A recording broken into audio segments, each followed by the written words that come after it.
So we're going to move seamlessly without coffee break to the next session, which is Graham and Wes. Do you want to just stay in your seats and do it, or move somewhere else? Or? Okay. You don't want to just hug each other at the beginning and end. Ever closer union. That's what we need.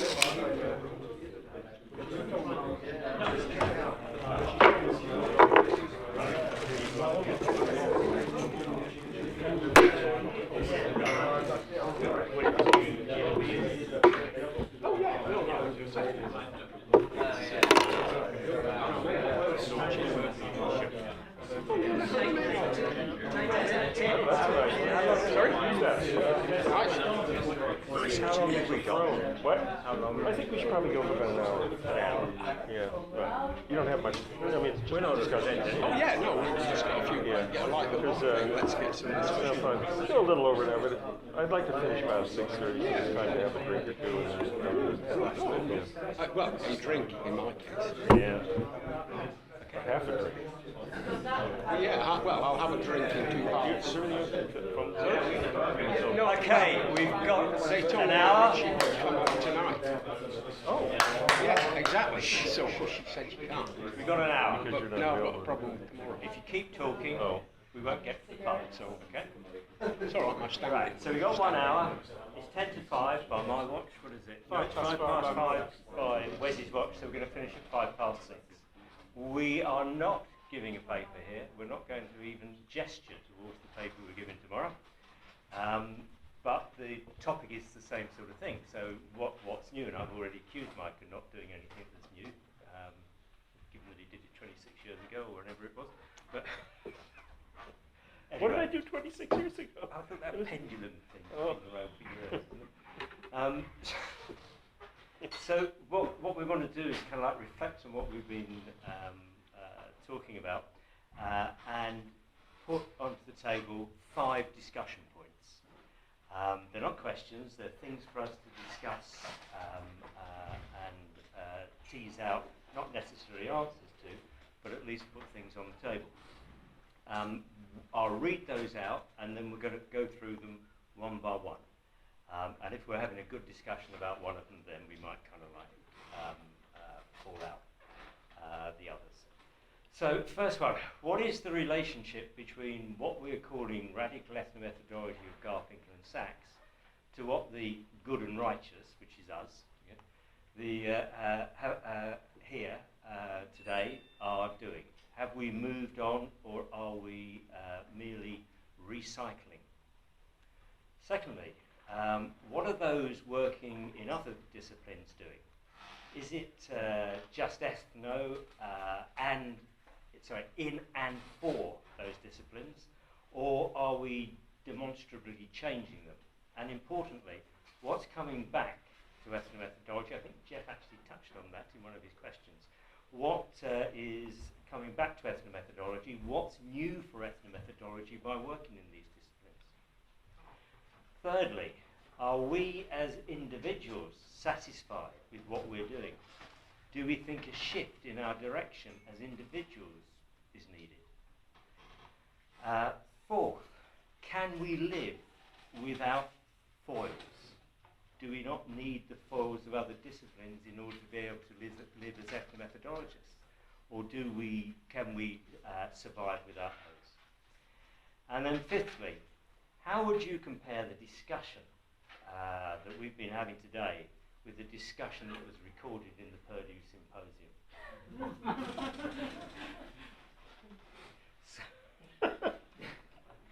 Let's do that one first. So let's well, we could take that one, but I think the answer would be quite a short one. Yeah. So the first one, what's the relationship between what we're calling radical ethnomethodology of Garfinkel and Sachs to what we here today are doing? Have we moved on, or are we just merely recycling that stuff that we came across years ago? Discuss.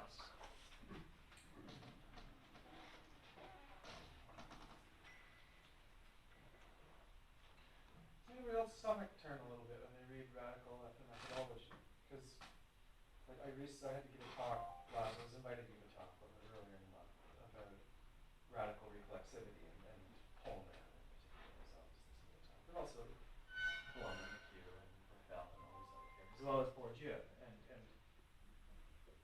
I don't like it. You know, and when I look at that, I think ethnomethodology is not particularly radical in the sense that that's radical, where it's not like shaking yourself out of a tree and trying to figure out how you got up there in the first place.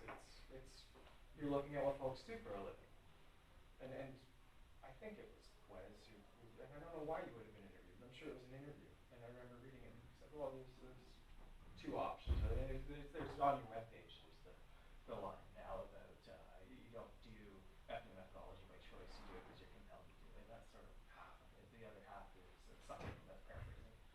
And the other half is that you have two choices. You can either go out and do work, which is fine, or you can sit around and watch people do work, which is what we do, and that's pleasurable. You know, that variety. I don't like the word radical in relation to this, because we go out and we describe what people are doing, and I don't see much that's radical. I think the thing that is really, there are instances that I think are quite radical, and Agnes is one. You know, let's actually radically shake up some nature of how we treat. Like we have to radically depart from our common sense understanding, our communal understanding of things like gender and sex and representations thereof and knowledge thereof. That's pretty radical to me. I don't do that. Paul Stars maybe to a certain degree, but that's not radical in the way that Agnes was. Agnes was pretty radical piece of work. But it's like we describe things. We look at the things that get missed, and maybe we take pleasure in that. Maybe some of us do, and that's the extent of it. And we think about things that otherwise weren't thought about. So maybe I'm jumping ahead to are we happy? But yeah, radical is sort of a strange word for me. Well, you've introduced radical, Mike. Do you want to respond? Yeah, I mean, it's, as I said earlier, it's a term that has all sorts of uses, like many particularly academically chewed over terms. There's a sense that I think it works for, which is some of the claims made by Garfinkel Sachs early on, that in the history not only of academia, social science, but when they get really grandiose, they say, going back to the Greeks and the pre-Socratics even, there is this idea that the savant, like in the allegory of the cave, sees the reality that the common people see as shadows, right? The reversal of that, or the other than that, is that, gee, and taken at face value, it's very non-radical, as you suggest. Let's see what people do. Let's, in the terms they do it, intelligibly, accountably. It's radical in the context of, if you believe this history, and I think it's contestable, if you believe this history of the intellectual traditions in the West, or maybe everywhere, that this is a move that goes against the flow of, you know, intellectual life, formal analysis, and it is quite unremarkable, very explicitly said to be that way. And so you don't really need, and you know, Shegloff is always reminding us that you don't need to study something spectacular. Even the Agnes case, turns out that Agnes is doing perspicuously what we all do, which is we live a biography. We're accountable for a biography. It can be difficult to produce, and particularly in her case. But So it's radical in reference to what's not, or what's extant, but not in itself, whatever that would mean, right? That the phenomena, traffic, cues, phone calls with friends, even doing, a rather peculiar apparatus to demonstrate something that is peculiar, is quite ordinary. But it's the treatment of that, giving it extraordinary attention, of elevating it into a topic for academic work is quite, the proof of the radicalism is in some sense the denunciations. But there are a number of things that get surfaced through which Garfinkel and also Sachs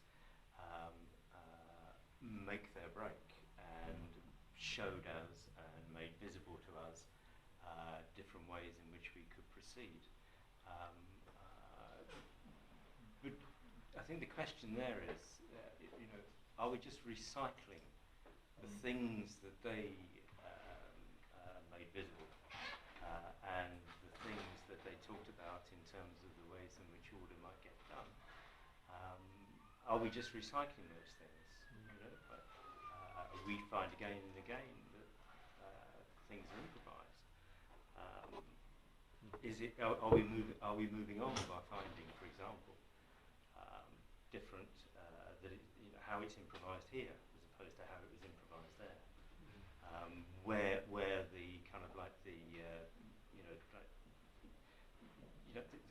the groundbreaking thing was to show that social life is a matter of improvisation, as opposed to what the improvisation looks here, or looks there, or looks somewhere else. It sort of comes back to the comments that Roy made in Waterloo, or Terry made in Waterloo, the sort of the synopsis of excellent methodology. And this is all quite recollections. Garfinkel's relatively recent death, but he concluded his talk by saying something along the lines of, well, what's ethnomethodology's next move when in every move before it, it refound the social order once again? But sort of said, his turn towards reflexivity was more or less oriented to that. Yes, the social order is there, and that seemed to be what ethnomethodology initially set out to address. I'm not sure I would agree with that statement. At least that's not, it's acknowledged through ethnomethodology, but I think the things that have drawn us to it are more practice-oriented than that. It's not that social order exists, it's that we tell interesting stories. One of the things I wanted to say earlier and didn't manage to get in the conversation, of course, is over the time, I mean, there's a big change from trying to create a framework for work, means of analysing the fine details of conversational exchanges, means of inquiring into the world of daily life to find, to applying the framework. And that's, I mean, with CA, I mean, 74 was for me the dividing line. I mean, that they'd finished building the framework, and since on, people have been applying it, and have not been using it particularly, and certainly not restructuring it or adding to it, mostly been applying it. And Roy, I mean, this is meant to link up to another way of looking at Mike's thing about radicalness, which of course is one of the big things which is Mel Polner's retreat to the suburbs. Yeah, and one of the things that Mel seeks to attribute the difference to, and I certainly don't endorse this, is it's the shift from looking at stuff that anybody can do to looking at stuff that trained up people with qualifications can do. And there certainly are people in between, as Doug suggested, between, your ordinary person doing very ordinary things and people doing highly professional, highly skilled things, of course. But I mean, the shift, I mean, he sees that as a change in attitude towards, rather than, well, but I mean, it's not as reflexive undermining, but I mean, there is a transition there. Has the move to taking an interest in science and the disciplines had an effect at all, or is it just the shift from creating the program and actually applying, or is it that at all? I think all those are possible ways of raising the radicalism question. So things are, things don't look very radical because, some of them have been done, and lots of them don't have the kind of teeth that they had when you were building the program. They're not. So something like that might possibly be involved in what discontent there is, if there is much discontent. Because another thing that hasn't really surfaced is whether people kind of share Mike's concerns very much, not at all, quite a bit, either in substance or in things. So I think those are things we could ask too, as part of this. Yeah, or say the same thing as well in a much simpler way. It's so gracious, Dave. You usually do, Dave. I was going to say it's simple in respect of my own mentality, which is, if it is just recycling, why does it matter? Recycling Well, is good. in terms of, we continue to do the studies. Yeah. If when we critique social constructionism, because it said very little more than that the world was socially constructed in various ways, well, you in principle could critique ethical methodology if all it is saying is that there is social order everywhere. But how that social order is produced is what is interesting. And each of the settings we go to, each of the contexts we examine, reveals something to us. How people accomplish the things they accomplish is potentially an infinite empirical matter. We can go anywhere we like, from the Q to nuclear physicists, and find out interesting things about it. Why does it matter if we are recycling the basic argument if we find out interesting things everywhere we go?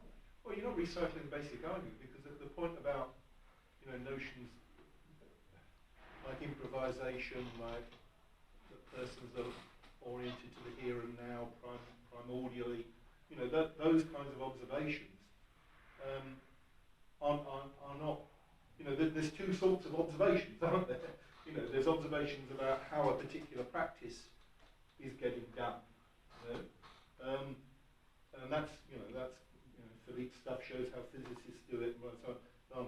Whereas those observations, what you might, what you call them founding observations, are universalistic. That's just what social life is like.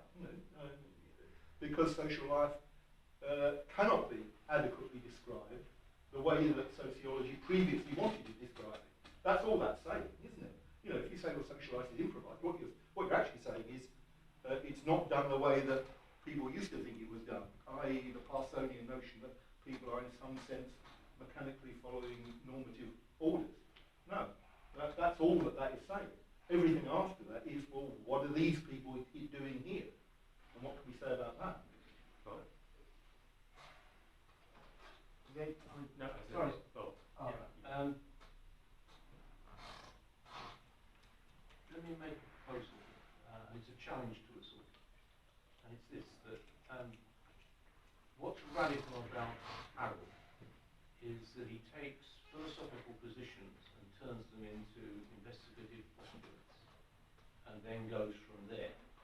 The one we touched on, and Jeff actually in the pub asked whether it was possible to dephenomenologize, one word, ethnomethodology. The one that Harold really rests on is Zell's suggestion that you should suspend the appearance-reality distinction. And what Harold sees that doing is an instruction to treat everyone as managing appearances. So what you've got in social life is the social organisation of appearances, and that's an intersubjective social organisation. And he treats that as a postulate for starting investigations. Okay.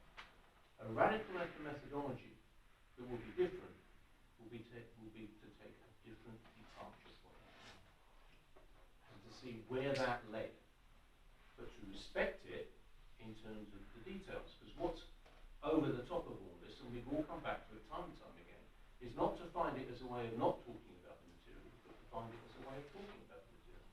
And that's what Harold did. He found a way of talking about the materials by varying the presupposition and then constituting the actor in a certain way, constituting interaction in a certain sort of way, and following it through. What he didn't do is turn it into another metaphysics, which he could then try and bang other people over the head with. Now that's the radical challenge to us. If we want to do something that's different, that isn't simply the infinite task of finding the same presuppositions in the same place, but the infinite task of seeing them everywhere else, is actually to reconstitute the base. Find a different starting point, but respect the intent. That's my challenge to you guys. So, do you have a suggestion?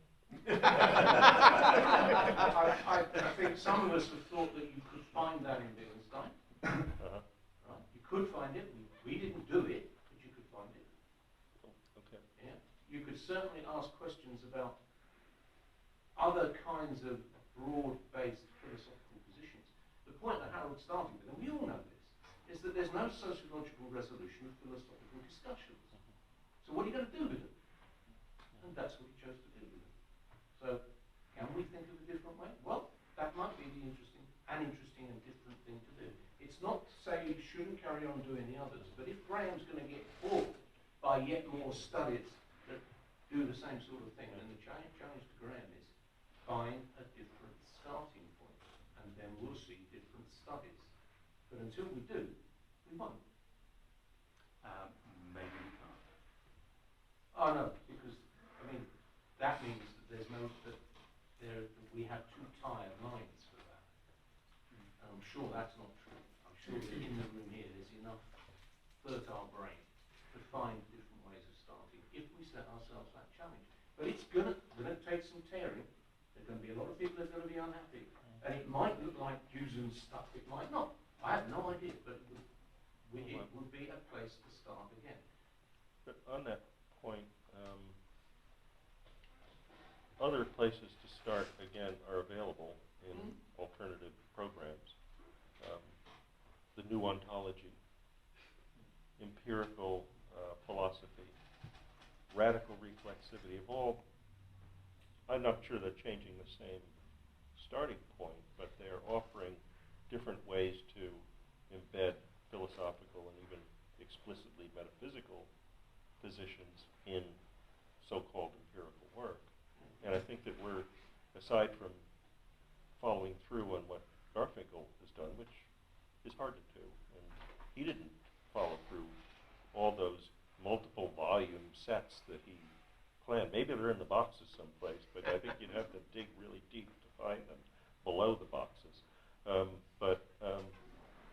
The alternative programs that embed philosophical themes in something like empirical ethnographic work are quite commonplace, as you know, and have written against in your own work. So I guess defending the fort. That's a different thing, Mike. Yeah. That's not what I'm talking about. Yeah. What I'm talking about is actually pulling off Harold's trick using different resources. Harold's trick was to constitute an investigative program by shifting the basis on a philosophical argument. Not to take the philosophy and stick it in sociology, there's not that going on, but rather to go back and say, how do you constitute social action on the basis of this? How do you then constitute social action on the basis He of also this? did that with sociological methodology. Going to bring some other people in. Andy had a point, Philippe, and then Karen. No, like that. Philippe? It was just about the way in which the question was phrased, because it reminded me of a conversation with a sociologist of science, kind of asking Mike, I think, well, in science and technology studies, everything has been done. What can we do now? Is there anything new we could do? And so it's kind of asked, presumably, from a kind of concern with the legacy of the field and so forth in a kind of traditional way. I don't know. So with ethno, the nice thing, and possibly that's what Bob Anderson just said. I don't know. It's you work on particular cases, and a good study presumably teaches something not only about the case in terms of a finding of what historically might be present, but in terms of how it allows you or the reader, I don't know, to recast the whole edifice of, I don't know, that was a respecification or something it was about. Yeah. Well, it's probably going to be more confused than before, but I was just thinking about it. I just remember, relating to when you start in the same way, or you actually start in the same place and go different ways from it, or start in a different place and proceed in a different way. I was thinking about radical. I mean, obviously there was an advent of pragmatics, and then bizarrely for this discussion there was an advent of radical pragmatics. There was actually a time when people started talking not simply about pragmatics, but about radical pragmatics, and then people did pragmatics, for instance, like Sperber and those, and they would try to stick to the same ways of doing things, namely, for instance, keep sticking to ordinary propositional and predicate calculus to account for language use. So there you got, you realize you need some sort of pragmatics, but you try to do it via using the sort of same resources of logic, for instance. And then you get, then of course you get radical pragmatics, and with radical pragmatics you actually step away from simply using logic to account for how we do things with words, but you start thinking about the language in terms of practices, as some of the West Coast radical pragmatists started doing. So the radical there meant not simply doing more with the same resources, but actually starting elsewhere and actually doing and using very different things to achieve it. So, what was radical about radical pragmatics? What was radical about radical pragmatics was actually both.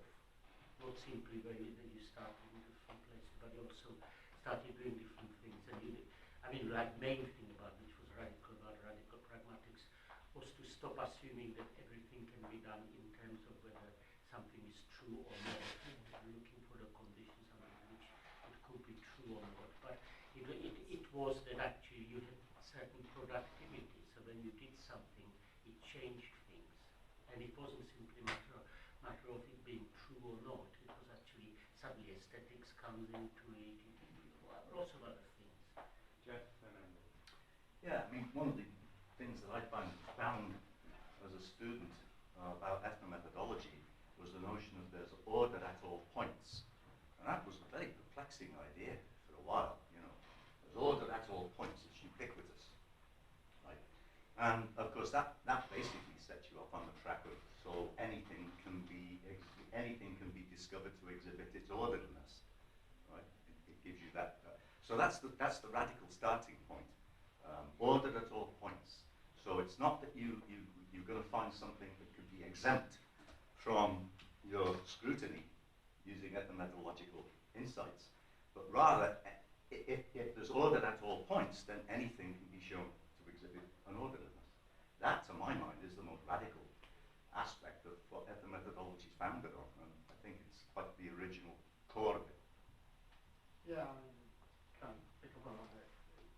Historically, you can see that radicalness in ethnomethodology more broadly. And one of the biggest, I'm kind of slightly puzzled by the angst around radical, that's going on. And one of the biggest critiques I've seen of ethno was Paul's posthumous work. The ends of ethnomethodology, left of ethnomethodology, ethnomethodology in another business, that kind of stuff. So he's taken a poke at us because we're not doing that kind of thing anymore. Because you're doing studies of work and people accept it, it's professional practice. And it's like, that's great news. Then why do we need, Melville felt he felt the need we should be more radical again, like it was back in the 60s and early 70s. But, that phenomenon, at all points, is still our phenomenon. And it's still a radical phenomenon for some. When you apply it, why do we need to worry ourselves about what's radical, what do we need to use, and how do we recast ourselves and all the rest? We've got some fantastic achievements, and why do we need to? I think it also speaks partially to Bob, partially to them as well, and also to Jeff, that especially at Van, that were saying that that the predecessor was radical pragmatics, whereas pragmatics on its own was quite a radical regime at the time. It was a regime against, what was it, Enlightenment rationality, right? That wasn't explaining for us anymore the way it wasn't a satisfactory description for human activity. That this wasn't, that we needed to move beyond Enlightenment rationality or setting why people do certain things or whatever it was that pragmatism was there to replace. And pragmatism was radical on its own. To add radical to it is like to say radical, and ethnomethodology seems to be one of those things as well. Coming back to the perception reality distinction, and also the distinction that Garfinkel makes between laypersons and experts, right? Or that there is no distinction, and that the sociologist isn't an expert, and dismissal of the sociologist as a corrective to the people that they study. And that's quite a radical stance. That's incredibly radical. That all of a sudden we're not garnering PhDs for the sake of achieving and then going out and demonstrating that expertise, but rather examining the expertise of the people that we go out and tell that to other sociologists and other people who are interested in doing social inquiry, and they'll lose their markets. Right? Because they have to be. They trade on being experts on something, and then fair play to them. Right?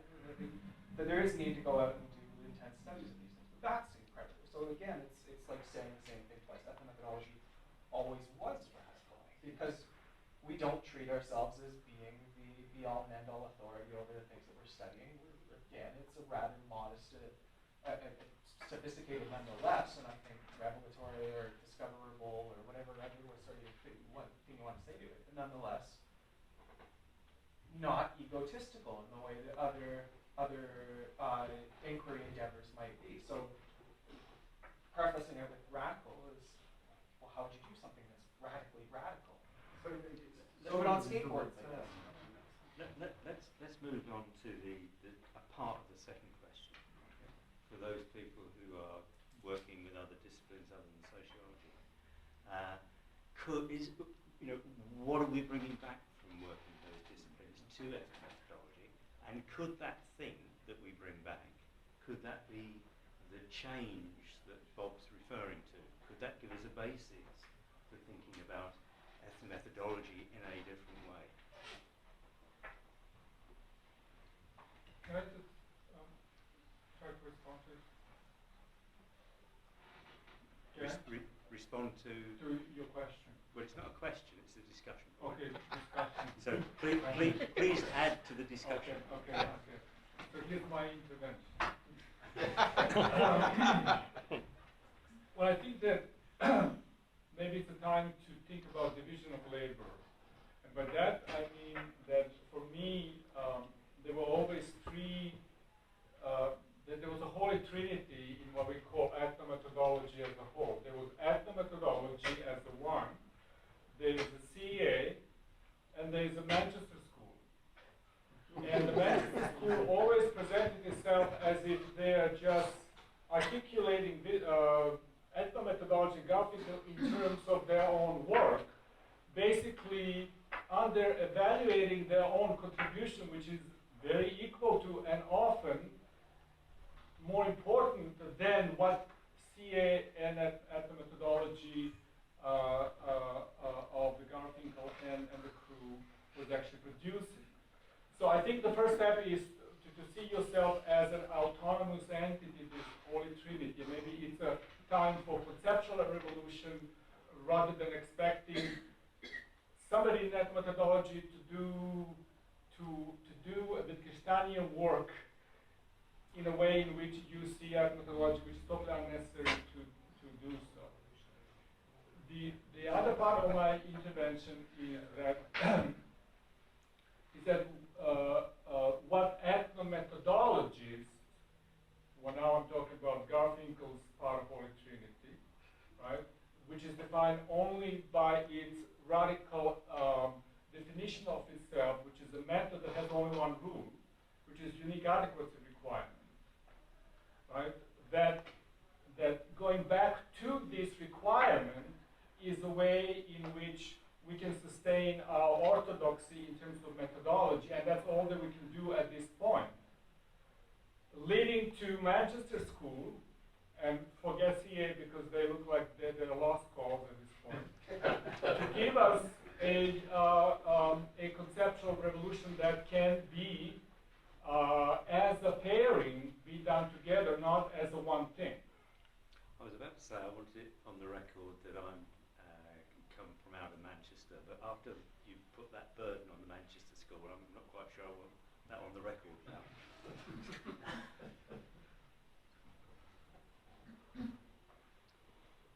So does this mean that next year we'll have a revolution under the radical? That's out to you guys. No. Garfinkel will have run out of money by then. So I'm not hearing from those people working in other disciplines. What would it mean to bring something back to ethno methodology? What is it? You know, like one of the things that we stuck in the first discussion point was like we're getting a recycling. Okay. Now there's a certain resistance to that. I'm not really sure that resistance is one that I'm kind of hearing is very strong. So the implication of that discussion point is that something maybe needs to move on with that methodology rather than keep finding the same bloody things again and again in different settings for different matters. Okay, so what the implication of that is maybe we need to move a little further. I think the thing that Bob put on the table encapsulates that we need maybe some sort of change. So the second question could be, can people who are working in other disciplines, can they see what it is that they are doing in contributing to our ethnomethodological ways of going about investigating, or our ethnomethodological ways of understanding and making visible members' orders? Well, let people have a moment to talk. Let's go back 26 years to some work that we were trying to do. And Andy and I were sort of being nostalgic about it out on the border around there. And it was to try to take the attitude of ethnomethodology and some of its ways of working into technical environments, not as a critique, but rather as a way of contributing towards helping resolve some of their problems. And I'm not suggesting that shifted the fundamentals of ethnomethodology, but what I'm suggesting that people who are currently working in those domains might think about is what we actually found we were able to do, and this is what Andy and I were talking about, was we actually found a way of talking to people. We didn't have them looking at us thinking that, well, we just stepped off the boat. We found a way of talking to them, and you know this as well as I do, that largely that came from being very interested in what they were doing. You find other people will talk to you about that. What I think that might have led to is a different methodology that wouldn't have been, I don't think, Andy, with due respect, studies of work that Andy does. I think it would have led in a different direction. But we never did it. And there were lots of good organisational reasons why that happened. The place closed down, we went in different directions and so on. But the reason why I'm going through this ancient history is that you have to be settled in the places you're in. You have found a way of talking to the people around you. And they are interested in what you say. So maybe the ask, unless somebody actually has had a really good idea, maybe the ask is for you to reflect upon that to see what out of that you can bring back to the body of ethnomethodology.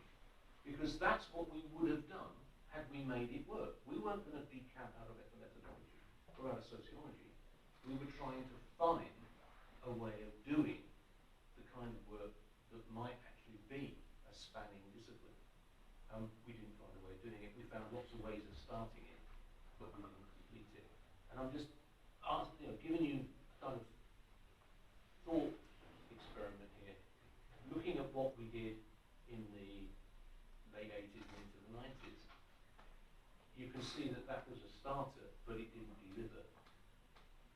But nonetheless, it offers you hope. So, would you like to think about your own work and see how you might do starting? And then maybe you perhaps already have got ideas that you could then bring back. One of the things that I think we were able to do was write ethnomethodology for non-ethnomethodologists. And I think that's a pretty good skill. And I think a number of us developed that skill because, as Wes pointed out, you actually write a report by Monday. And all you knew was what you'd seen as an ethnomethodologist. But they weren't interested in that. They needed a report they could use. And you learned to write like that. Now, that's not an unimportant skill. So that may be something that could be shared. That might then be a way in which we could start to pay attention to the institutionalization problem. Because we can't get published in sociology journals, because we don't write sociology the way they want it written. Well, can we write in ways that other people want it written, that they understand? Sorry, a long rambling discussion. No, I agree with that, actually. But I think studies of work losses actually a lot of the things that we do in the computer science context. One of the things we do a lot of, for example, is assumptions testing. That's become a key part of the business we're involved in. Where really what's working is not putting do studies, but bringing the analytical sensibility that underpins ethnomethodology today. The notion of order at all points, how that plays out, the notion of methodology, the notion of content reasoning, all these things, that we, our skill set, if you will, that we bring to bear and find ways of applying it in the context in which we work. So assumption testing is a big one. Breaching experiments, the notion of breaching experiments. Treating technology as a breaching experiment has been an enormously useful thing to do. Not for us, particularly, or just for us, should we say, as a means of getting our business done and engaged with people, but obviously for the people we work with. Graham himself has talked about notions of techno-methodology, and how we weave ethno-methodology into the ways in which technology is around the business. All of these practices that have started to evolve and emerge, in our enterprise, maybe they can be taken out and used in other ways in other contexts. I don't know, we've never tried. But there's certainly things that I was never taught, maybe the sociology is very bad.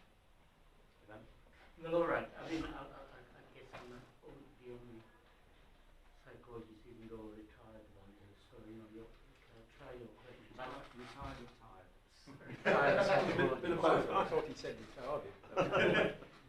Well, I mean, one question, one thing is that you might not like what the transformation that use of, say, what's done in psychology, say developmental psychology or normal psychology.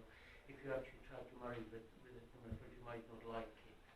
I mean, one possibility would be like, I was always interested in a slightly Chomskyan way, whether one could buy historical investigation of what people do in different places and at different times, that you can actually establish systematic constraints on what we are. Okay, so if you actually can head those constraints, then would you like to actually bring them into ethnomethodology? Or the other thing is, if you look at children, so that children can't do certain things and they have to learn them over the time. So, would that actually, that sort of developmental psychology, knowledge and methods, would you want to bring them in, what change would they institute in ethnomethodology in a similar way, like what we might be interested in, looking at people who hear voices or people who actually take their, think of their responsibilities for activity differently than most of the people do. So that increases the sort of range of things. Would you like to introduce it to ethnomethodology, and how would it cash out there? Well, what do you think the answer would be? Well, I think in lots of ways. So for instance, I don't say working with Wes. Wes certainly didn't like eventually some of the ways, like say doing a history and trying to do ethnomethodology, which actually works with historical materials, in a sense, trying to look at the internal perspective on it and the change of things over time. And I never worked out why. But I mean, I actually think that you probably most of them you wouldn't like.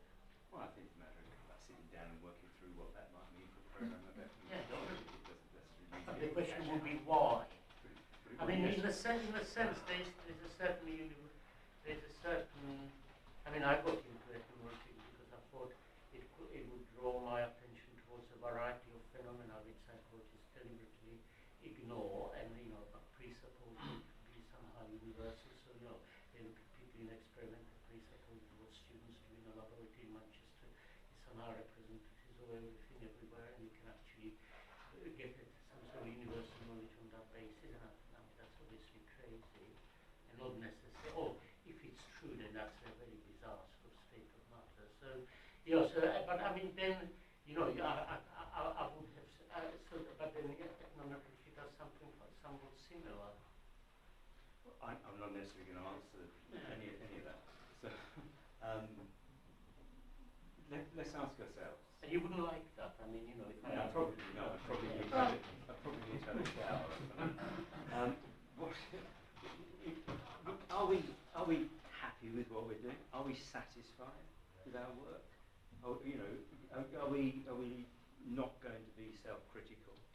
Are we, living? Non sequitur, Graham. Not being self-critical doesn't come from being satisfied with your work. Okay, well, both then. Are we satisfied with what we're doing? Are we not going to be critical of ourselves? Just actually sort of address Bob's point about working different disciplines. This might be a prosaic kind of thing, but I'm trying to work out bringing it back home, what it kind of entails. And you're saying, well, one of the things you can do or would have done or we've gone good at is explaining it to non-ethnologists, explaining ethnology to non-ethnologists. So, in my publication, my work, and in my kind of sort of department, now there is more interest in ethnomethodology. So there's kind of like sort of in my journal publications and other stuff, ethnomethodology is getting an airing out there.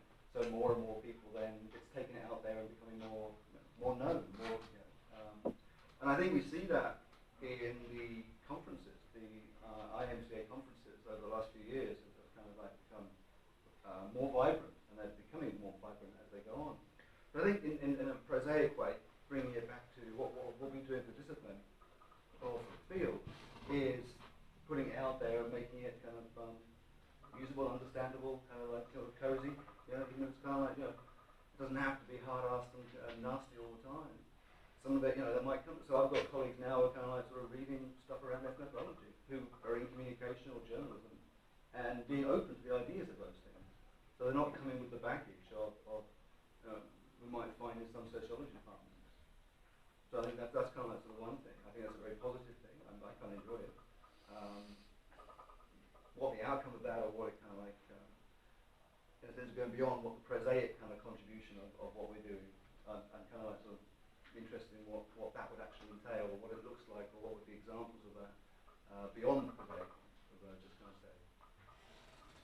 Can I just briefly follow up on that? So I'm probably the only one who is based in linguistics, right? So we're also addressing linguistics. So the first thing is that linguistics is very broad. So there are so many schools within linguistics, right? So this is what should be taken into account. For example, from the viewpoint of ethnomethodology. So, for example, when in 90s there was a paper by Leo on the relationship between linguistics and ethnomethodology, right? So the scene has changed completely, right? So it's not possible just to take into account native grammar and things like this, right? So from my point, I can say that ethnomethodology in some streams of linguistics, right? I come from Prague, so Prague School of Linguistics, and so Syrian originated thinking. So ethnomethodology changed completely some streams of linguistics, right? So with that slogan, order at all points, right? So for example, so what was the basic of structuralism, so Syrian structuralism, Prague School of Linguistics, right? So So now in parallel, so you see order at all points, right? It wasn't previously, right?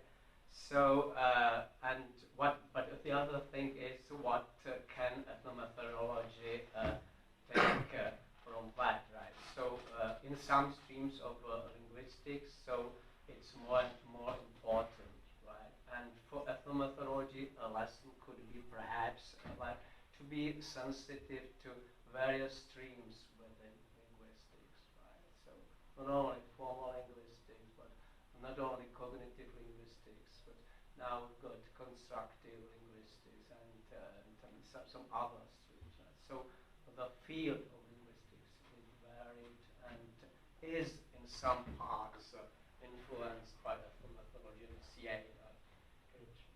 I think in terms of linguistics, it's an interesting issue, and so the question in a way is, like if you look at Manny, working with some linguists, he brings back into CA a notion of syntax and a notion of grammar, and so he then uses syntax and he uses grammar to do some things within CA. So I think the question about what do we bring back from other disciplines, those working with other disciplines, what do they bring back into methodology? Is that sort of order? There, It's Phil there. and Dusan. Yeah. And Right. Michael. Okay. Well, as an outsider, not being an ethnomethodologist, I've kind of lost count of the number of forums I've been in where I think the ethnos would have something really important to say here that would excite people. So I guess as a confession, I tend to feel frustrated, and I feel frustrated in this forum. So, for example, linguistics reminds me, I went to a philosophy and linguistics conference in Dusseldorf last year, where there were cognitive linguists, there were all other sorts of linguists, and there wasn't a person there that thought deeply about things that, say, Jeff or West had done, and there was so much that could be learned. And now corpus linguistics seems to be taking over, and that's such a retrograde step. So I just wish that people would get out there. I was at an Association of Social Science and Humanities in HIV research conference at the London School of Hygiene and Tropical Medicine on Monday, and people were even saying in their presentations, sociologists there saying, we just do not have any idea how to start with research on these dating apps, things like Grindr and Tinder and stuff like that. Please, if anybody knows anybody that does social research, and I'm just thinking CSCW, and so I was speaking to Dave at lunch about that. I mean, there's so many people, the problem with certain disciplinary departments, like sociology departments and like philosophy departments, is big departments, you end up arguing with colleagues and, backbiting, petty politics. But actually, if you get out to other disciplines where people actually have problems they want to solve, there's a hunger for what you people can do. I kind of wish. Well, it makes it very strange. I was going through my mind as to what discipline that acts in some of the ways of going out and then coming back. But actually statistics comes up again, and it's one which it doesn't really exist until somebody brings problems to it. It needs people to generate the information that it then gets on to work on. And actually it's been transformed in a variety of ways by the problems that have been brought to it over time. And it's incredibly successful and it's incredibly effective. Do we want to be like statisticians in that respect, or do we see ourselves as having that we're brought in as people who respond to problems? Consultants, praxeological consultants, in a variety of different ways. And that could be one way of doing it, and it's maybe no bad thing, and there's a lot of things you can do around that. But whether is that the sort of thing that we can bring back and use to revision or recast ethnomethodology, what would it look like? So that was just one model I was thinking of. Is that what you have in mind? Is that what, Bob, you were thinking of in terms of, because the best statisticians are very good at grasping the problems that we brought to them. You get people to think, well, I'm not just here to analyse your data, I'm here to think about the underlying problem which 2 took you to collect that data in the first place. Can I just See add another thing as well? Well, yeah, go on then, quickly. I mean, Introduce Andy. the other thing, I mean, there's a revolution taking place in cognitive science. You know, the representationists are very much on the retreat, under attack from a number of perspectives, and the growth in things like enactivist approaches and radical naturalism. And ethnomethodologists need to be there. You've been arguing this stuff for 40 years, and you know, this work's getting done now on the continent, drawing on sort of ecological cognition and things like that, when actually it would be better drawing on the sort of stuff that you guys have been writing about for 40 years. Cheers, Andy. Yeah, I think we have to differentiate the question of radical method versus institutional reception and extension and appreciation and so on and so forth. And so what I was thinking about, like, how will I write a book to non-ethnomethodologists to understand that ethnomethodology? And then it came to me one very distinct moment in my relationship with Harold, when one day he told me how Carlos Castaneda turned himself into a rooster while in his kitchen. And I was thinking, like, how will I use that in a book to justify as something that these people should take it seriously, and that is relevant detail for really understanding what ethnomethodology is all about, that actually somebody can transform into a rooster. And that was not a joke. And I never knew whether there was a SMAC test or not. However, it was very relevant for me to understand something what he always insisted on, that it is very unique to all projects, to all, even for Chandler. One thing that Chandler told me is that his interest in Talmudic studies was the reading of a text between the lines. That there's a text inside the text that only those who are initiated can read it. And he found that to be relevant for studying ordinary translation. Now, historically, this is related to the history of double life. In the medieval time, Jews, like Marani Jews, converted into Christianity, but in fact they continue their Jewish culture and Jewish identity. So there was this, there is a surface life, which is you're part of institution. We're all sociologists. We get our training, all of this.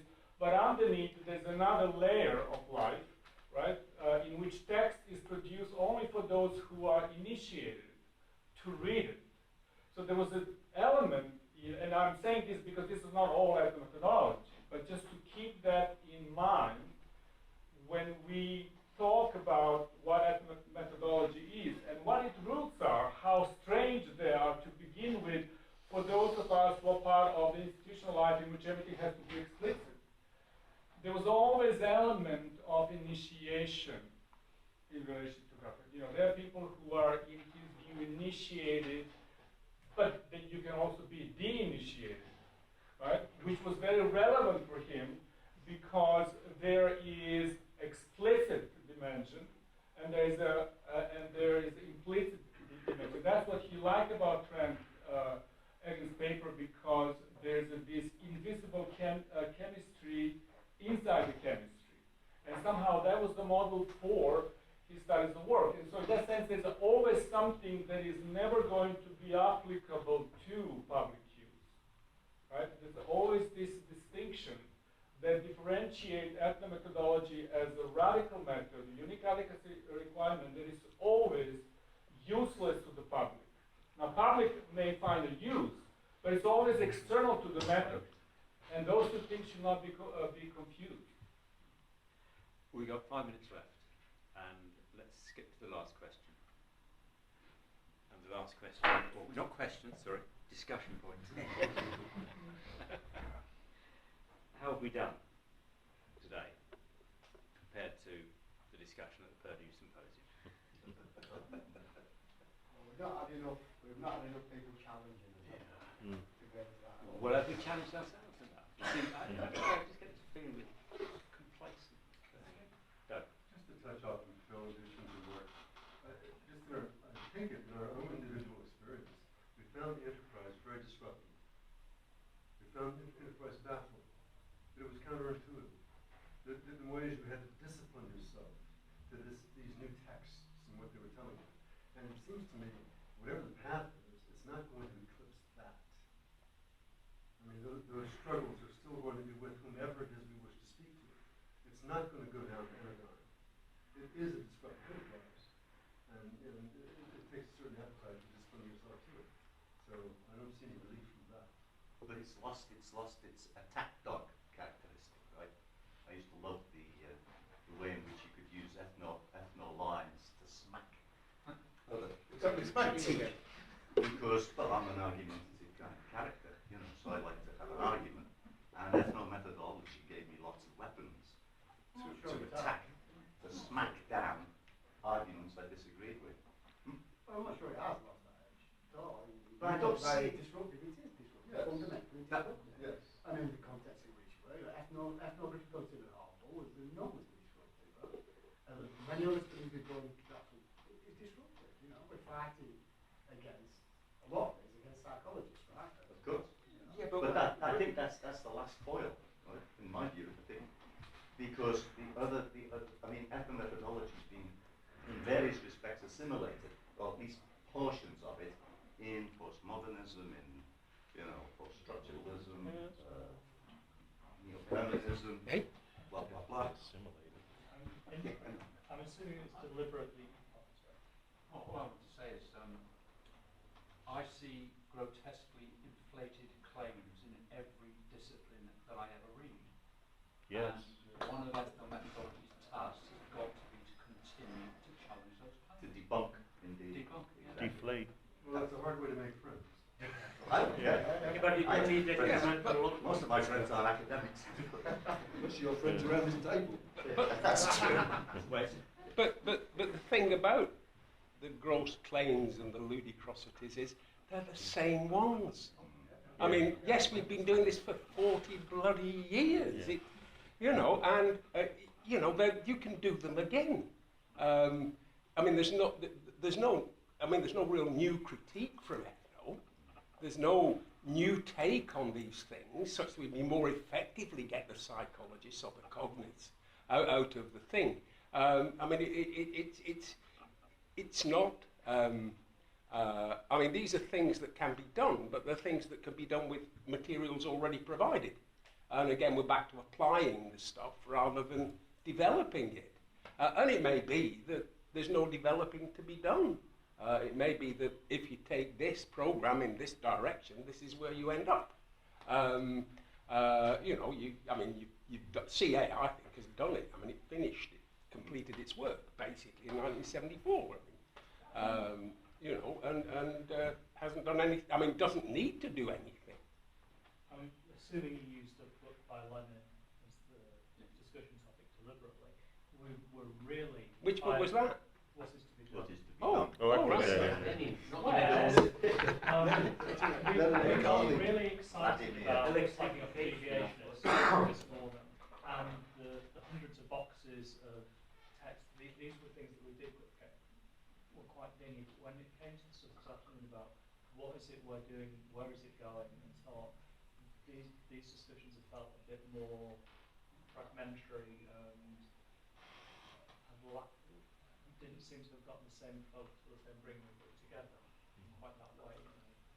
Well, I think it was an attempt to get people to think about, not to restate their positions, we're doing this, but to rethink or think about them and tell us what recommends their position or what they think needs to be done to improve it, or whether they think actually something else quite different ought to be tried out. It's not. It was meant to elicit that rather than what we've had, in fact. I get a bit frustrated. Much as I enjoy your attack dog moments, unless the director's at me, in which case. Why would you do that?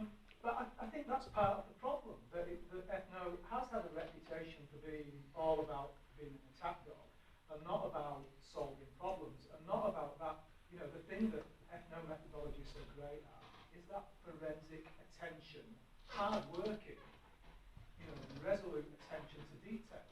And so much of social studies, whether that be carried out in sociology departments or departments of health, etc., is demanding that. And I think if people go in there, so I think I prefer, you know, your disruptive line rather than the attack dog line. Yes, it is intrinsically disruptive, but that disruption pays dividends because it brings a level of detail and a level of insight that no other approach does. Okay, it's 5 past. Yeah, We I think, should have that as the last word. Except well, you're going to have more discussions tomorrow. Yeah, It'll be I'm bigger having my crowd. last word. Yeah, okay.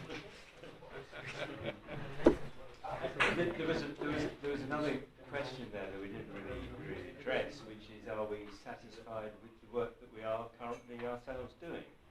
And you know, if the answer is yes, there's a certain level of complacency that might be creeping in, and I think the issue that Mike raises about the notion of radicalness is maybe we need to ask the question whether or not Harold was asking for a permanent revolution within ethnomethodology, and whether or not within that permanent revolution we should be thinking critically about ourselves.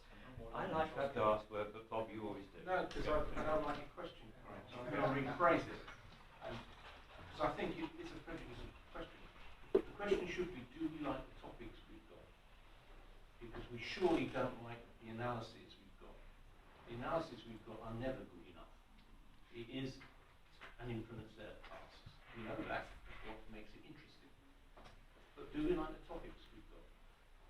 And I think, by and large, most of us like the topics, the areas that we're working on. But we know we're not up to dealing with them. And that's the challenge, and that's good.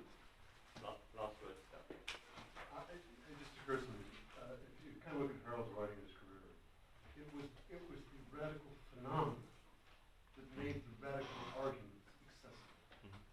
It was to the radical phenomenon that he was pointing to that people could surrender and consider the arguments. And so it's the studies. The studies come first. I mean, whether it was Agnes or the Coker's exercise, or I'm losing track of the other possibilities, but they're in the room. But I think to attach the radicalness to an argument, I think, is misplaced. I think it was through the studies and radical phenomena that the argument became considered. And then we moved on from there. I'd come back to the dental assistant. Yeah? Yeah? Yeah? Because there she is. It's usually she in my experience. There she is, right? And there you are, mouth open, head back, right? And you've got this person with a mask sticking things in your mouth, right? And there's the dental assistant with the tube. And she's been told it's in the wrong place. Right? So she's trained, you know, it's not like she's unqualified, you know, she doesn't know what she's doing, she knows perfectly well how to do it. But somehow or other, she's putting it in the wrong place. And the dentist tells her that, and tells her where to put it. And presumably, you know, after a time, this dentist and this dental nurse develop a working relationship where the dentist no longer has to tell her where to put the tube. They work together. They work together, right? And so you can just lie there and relax. Yeah? How does that happen? That would be my question. How do we describe it? That's Oscar. He was working on it. Okay. All right, Thank so you. we have a final bit.